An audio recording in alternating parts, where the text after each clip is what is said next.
As I'm sure you've noticed, graphics cards right now are about as rare as hen's teeth, and if you do have the fortune to come across them, either new or used, they're going to set you back more than a pretty penny. This isn't the first time the GPU market has struggled to keep up with the consumer demand, but the whirling dervish of the current pandemic, logistical challenges, trade tariffs in the US, Brexit in the UK, scalpers and Bitcoin miners means that the current great GPU drought has left more than a few gamers stranded at sea.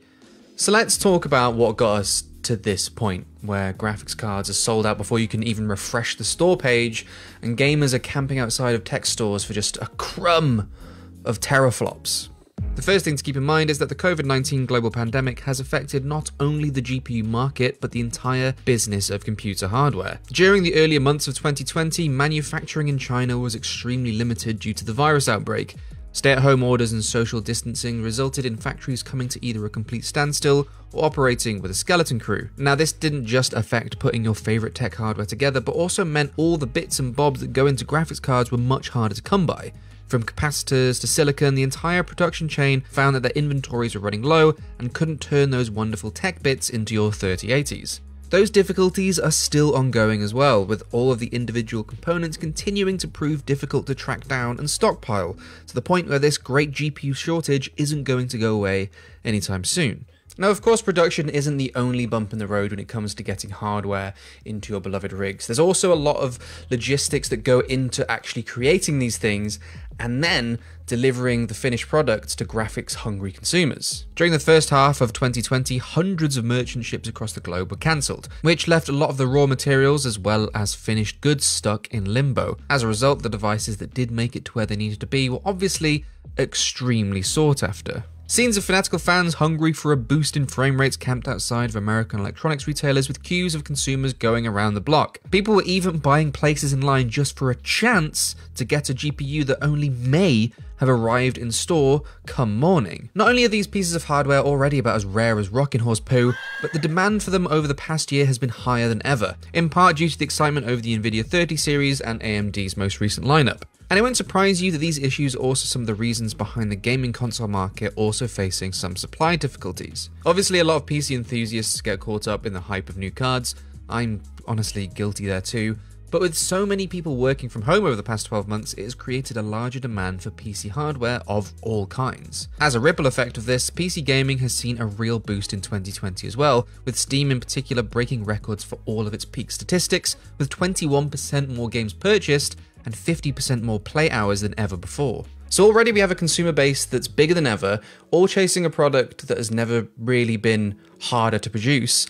And all of this is before you even take into consideration that Bitcoin factor. Cryptocurrency has been growing steadily in popularity over the past few years, but Bitcoin in particular has had a real surge in value, and in response, attention over the past 18 months. This has made Bitcoin mining all the more lucrative and attractive. But in order to get the most bang for their bits, miners will want the most powerful GPUs available to them, and were all rubbing their Scrooge McDuck hands together when they saw the announcements of last year's new graphics cards. GPU shortages due to crypto mining isn't new though, and there have been similar instances over the past few years. In isolation, these difficulties can be resolved or worked around, but in 2020, folks trying to make their virtual buckaroos were just one factor in a list of many. So at this point, we have a number of different consumer bases, but they're all clamoring for a product that, due to logistical challenges, is about as easy to find as a black cat in a coal cellar. And that is when the bots attacked. Retailers stocking either AMD or Nvidia's GPUs would end up having their wares snatched up in seconds, with many of these devices being bought up by swarms of bots. As these bots are usually operated by scalpers that have the capital to sink money into buying many cards and sell them at greatly inflated prices, or by cryptocurrency miners who already have a chunk of cash and see these GPUs as an investment into mining more, it became almost impossible for the average consumer to put up any meaningful fight against them. A lot of retailers tried to combat this by implementing waitlists, deeper levels of human verification, and trying to ensure that each and every person who wants a graphics card has to hit that little "I am not a robot" button. The issues weren't about to stop there, however. If it wasn't already hard enough to ship your Nvidia and AMD cards from port to port, at the turn of the new year, both the US and UK had their own suite of political issues thrown in to add a little more frustration to the fire. In the past, many PC hardware components were exempt from tariffs placed on Chinese imports. However, on December 31st, 2020, that exemption expired, and currently no extensions have been applied. Now, this means that the cost to get those few GPUs that have been made into America has risen significantly. And guess whose pocket that comes out of?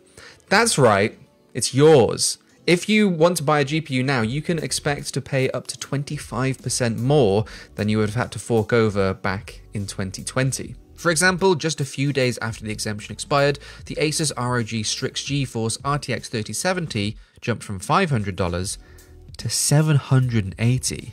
Not all of the price increases have been that huge, but damn near every manufacturer and retailer are going to try and squeeze you for a few extra bucks. Similarly, in the UK, Brexit is currently a leading factor in increased costs for imported goods. Different rules, tariffs, and increased costs are going to mean that we in Old Blighty have seen price hikes on all our tech hardware, with the potential for more to come. Thanks, Boris.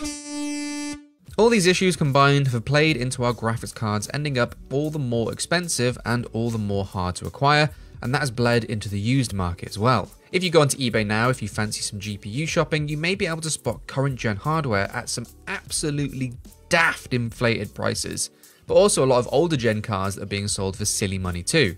Just this morning, I saw an Nvidia 1080 Ti being sold 4 years after it came out for higher than the price it was when it was released back in 2017. Now, this might be a silver lining for anyone that for some reason has a drawer full of old GPUs in their back room, but for everyone else just trying to get a new piece of hardware, scrambling desperately to get above 40 frames in Cyberpunk, it's a pretty miserable state of affairs. And you can be forgiven for thinking these things seem a bit cyclical, because who has the money to spend on all these expensive cards at inflated prices? Usually the crypto miners that are already sitting on decent wads of cash and can write off hardware as an investment and are going to make more money off them in the long run, rather than considering them something new and exciting to play with. Unfortunately, despite what AMD and Nvidia have said in the past, it looks like these issues are going to be with us for a good while yet, so I hope the gamers out there can still push a bit more time out of their 980 cards. For now though, the best bet is to just be patient. Keep an eye on your favorite retailers and merchant sites. We have included a link to an article in the description down below that should list off all the ones for your necessary locale. And one day, we'll all be able to push those graphic sliders to the max. Until then, any other updates on the PC gaming market or the GPU situation, you can find all that here on GameSpot, so be sure to subscribe. If you enjoyed the video, make sure you hit the like button, leave your thoughts in the comment section down below. Thank you for watching, and I'll see you in the next one.